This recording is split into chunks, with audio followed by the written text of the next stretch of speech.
Hello. Setting off this morning to go over to Stourbridge to meet up with Elliot Walker, the amazing glassblower, to spend a day with him and a documentary team where we are making a documentary all about the preservation of this wonderful craft of stained glass.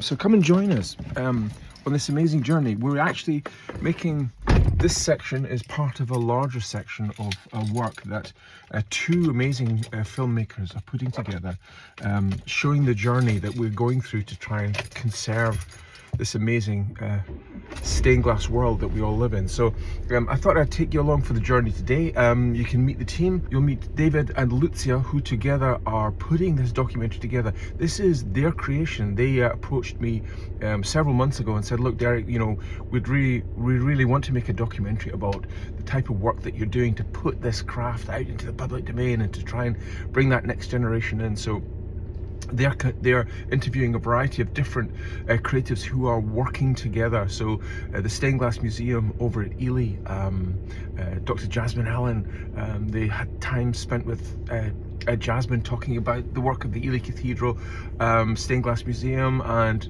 we're now talking with Elliot Walker, who's making this amazing handmade sheet glass for all of us to kind of use and to sort of re-establish handmade sheet glass making here in the UK.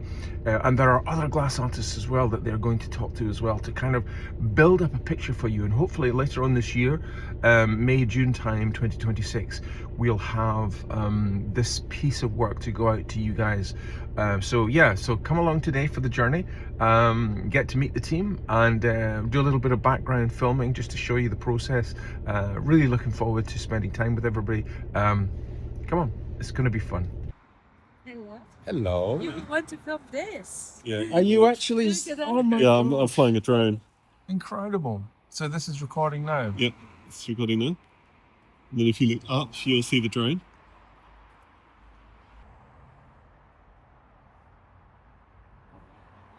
Amazing. All right. Should we land it on your roof? Yes, Derek? please.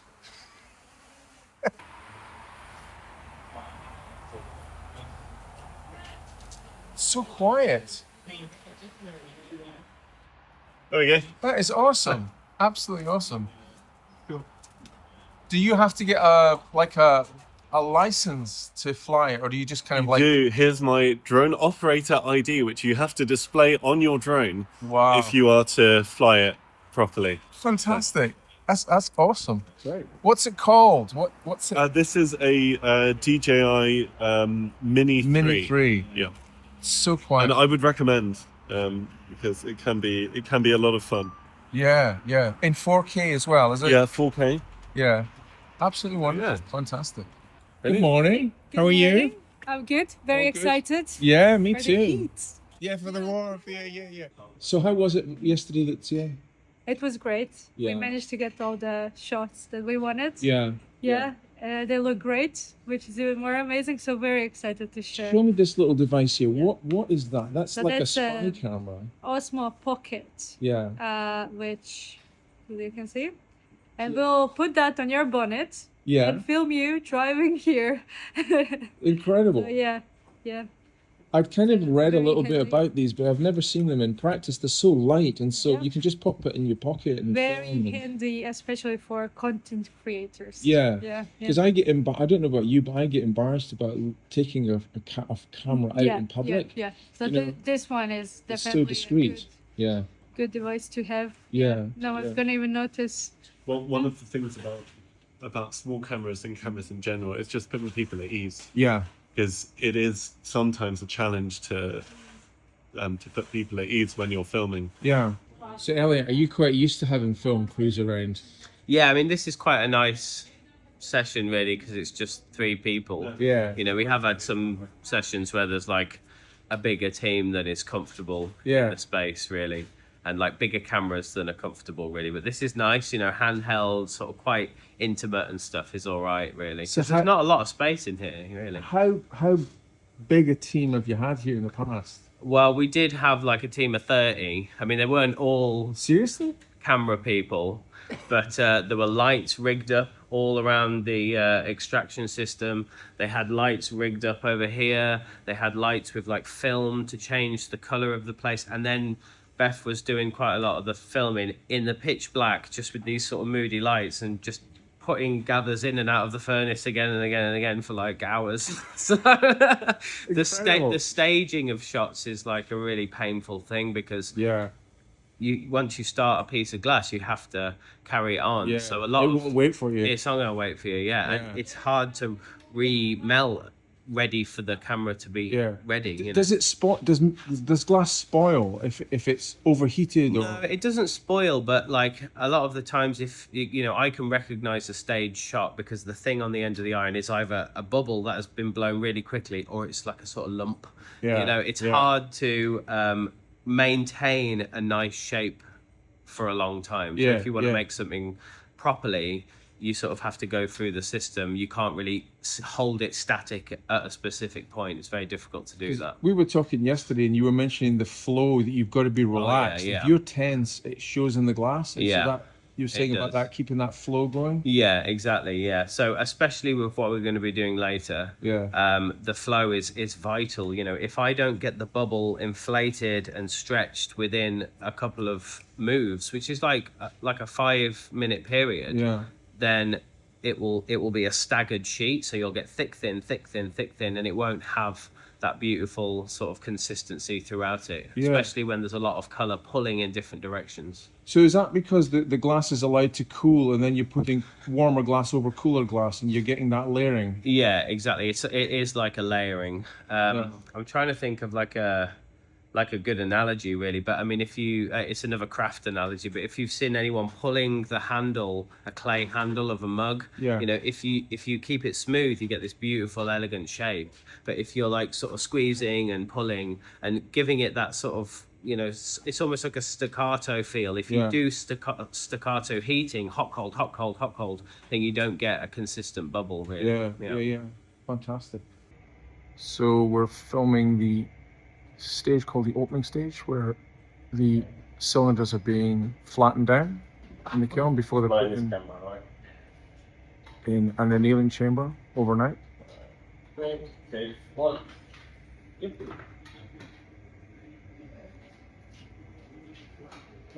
One way. One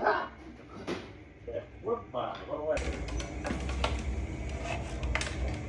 Down a bit. Down. Stop. Down. Stop. Okay. Push it. Obviously, the edges are the hardest bits to get flat because they have no weight to them. This stage is really important to push down those edges. And then the iron flattens the center completely. Yeah. Okay. Cool. Okay. So I'm pushing down all the edges, and you can see it's a very fast movement. That's it. Go. Yep.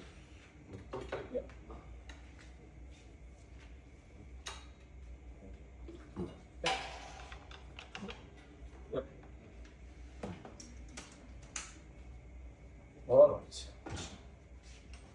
Okay, on there. Yeah, little simple now. Flip, go back, gently. Good. So with all this amazing experience you've been getting with Elliot, are you planning on doing this yourself, this kind of work? Eventually, yeah. I'd quite like to at least have a go at it anyway, just to see how I fare at it for more than anything else. But yeah, there's only really Elliot in the country at the moment making, so it wouldn't hurt to have two of us. It's so niche, isn't it? It's such a specialist form of glass blowing, isn't it? Yeah, so I believe there's only us here. There's sort of 2 or 3 maybe stateside. Lambert's, I believe, do a slightly different method to how we produce it. They're over in Germany. So that just got a little bit too cold at the back.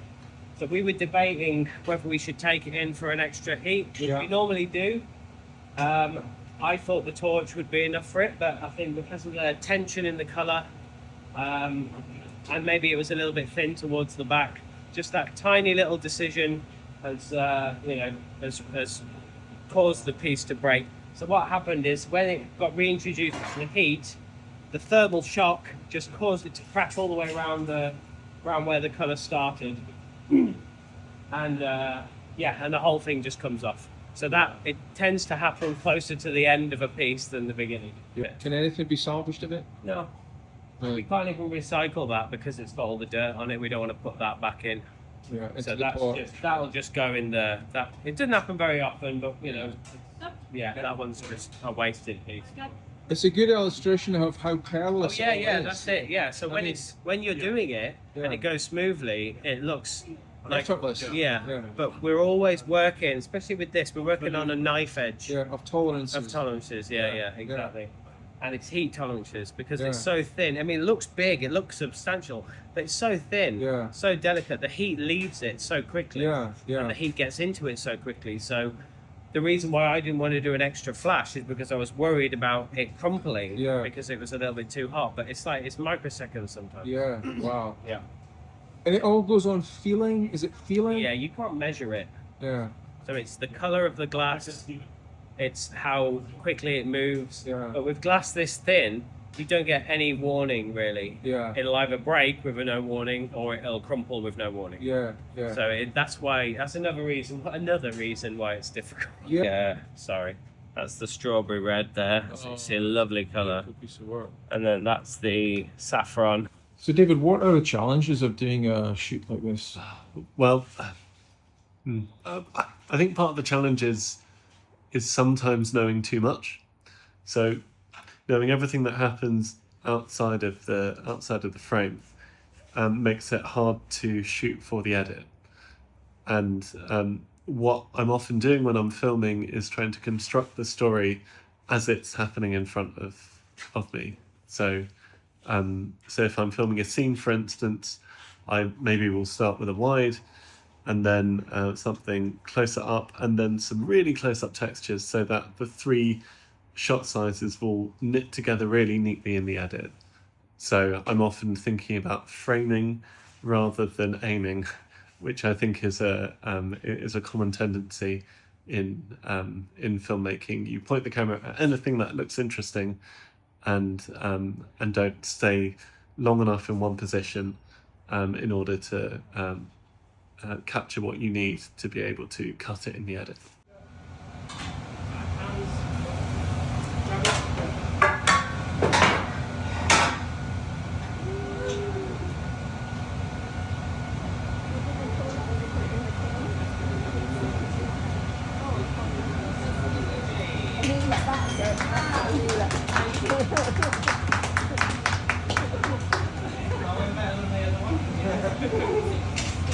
So there we have it. Hopefully you've enjoyed today, seeing a little bit behind the scenes of filming for this upcoming documentary. Can't wait to show you the whole thing.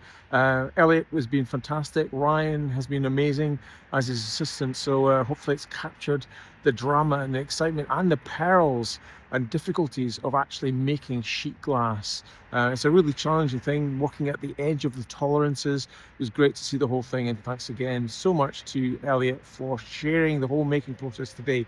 Talk to you soon. Bye for now.